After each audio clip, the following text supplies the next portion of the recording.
Pemilu ala demokrasi, jalan tol berdaulatnya oligarki. Kalau kita menyaksikan media-media arus utama saat ini, baik itu stasiun televisi, media cetak, dan sosial media, maka dapat dengan mudah kita temukan bagaimana arah polarisasi rakyat dalam rangka kontestasi pemilu ala demokrasi tahun 2024 di negeri ini.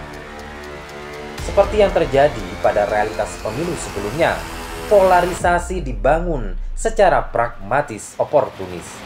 Isu-isu rasis, sektarian selalu dimunculkan. Pengotak-atikan komitmen, politik saling sandera, jargon tidak ada kawan yang abadi, tapi yang ada adalah kepentingan abadi, seolah menjadi hal yang biasa dan wajar. Walau luka polarisasi ditumpuk rakyat akibat kontestasi pemilu sebelumnya belum juga kering sempurna. Di sisi lain, partai politik sibuk saling bermanuver untuk saling menggembosi demi mengejar ambisi elektabilitas. Bahkan ini diumbar secara vulgar tanpa malu.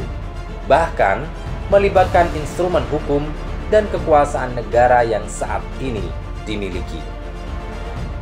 Demikianlah realitas pemilu, di mana empati atas penderitaan rakyat hilang karena semua fokus pada kekuasaan, bukan pada persoalan yang dihadapi rakyat kebanyakan. Sehingga kekuasaan di tangan rakyat yang merupakan jargon demokrasi hanyalah sebatas slogan tanpa arti dan bukti. Rakyat hanya diperlukan dan berfungsi sebagai alat legitimasi belaka. Sementara siapapun yang berkuasa nantinya pasti akan mengabdi kepada oligarki alias pemilik modal sebagai penggerak mesin demokrasi yang serba pragmatis, oportunis, dan materialistis. Dan ini semua adalah sebuah keniscayaan karena demokrasi sendiri telah menjadi mesin dan alat politik paling efektif untuk mengantarkan para oligarki mendapatkan kursi kekuasaan dan kedaulatan. Fakta di atas bukan hanya terjadi di negeri ini.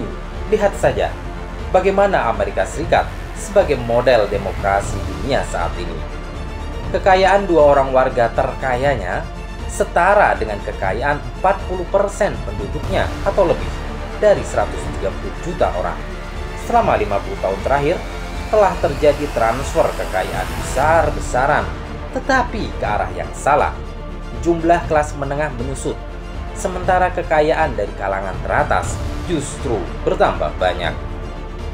Bahkan dalam konteks ekonomi global, hari ini di seluruh dunia, kekayaan 10 orang terkaya setara dengan kekayaan 3,1 miliar orang termiskin atau sekitar 40% penduduk dunia. Menurut Oxfam, ada 21.000 orang setiap harinya dari seluruh dunia yang meninggal karena faktor kelaparan dan sulitnya mengakses layanan kesehatan. Sumber dari itu semua tentu bukan hanya soal ketimpangan pendapatan semata, tapi lebih jauh, lebih dalam, dan esensi yang berawal dari konsentrasi kepemilikan yang salah, serta kekuatan ekonomi politik yang bersifat kapitalistik yang dibungkus dengan jargon demokratisasi.